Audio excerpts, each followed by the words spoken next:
Hi to everyone. ఈరోజు అయితే నేను గులాబ్ జామ్ చేయబోతున్నాను.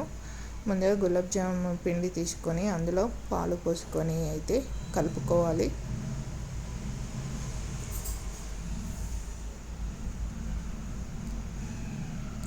అలా కొన్ని వాటర్ పోసుకుంటూ అయితే కలుపుకోవాలి.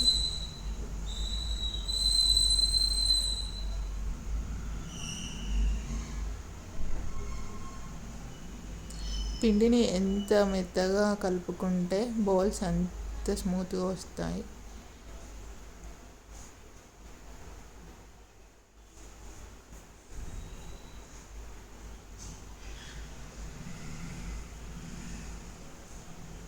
అలా కలుపుకున్నాక బాల్స్ అయితే చేసుకోవాలి రౌండ్గా. మా చిన్ను మధ్యలో వచ్చి చేస్తానందండి.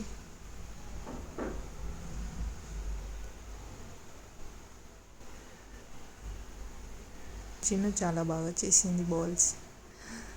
ఆ తర్వాత పాకం రెడీ చేసుకోవాలి.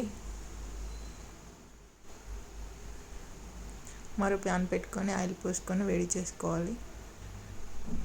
చేసుకున్న బాల్స్ని అయితే డీప్ ఫ్రై చేసుకోవాలి.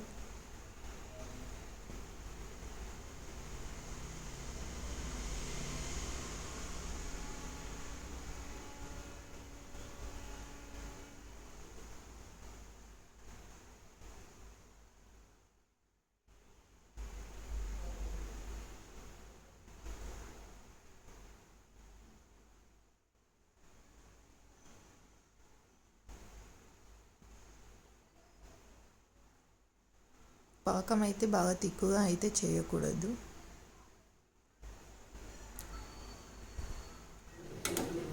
అలా ఫ్రై చేసుకున్న బాల్స్ని అయితే పాకంలో వేసుకోవాలి. ఇలాచి పౌడర్ ఫైనల్గా వేసుకోవాలి. గులాబ్ జామ్ అయితే రెడీ అయిపోయింది.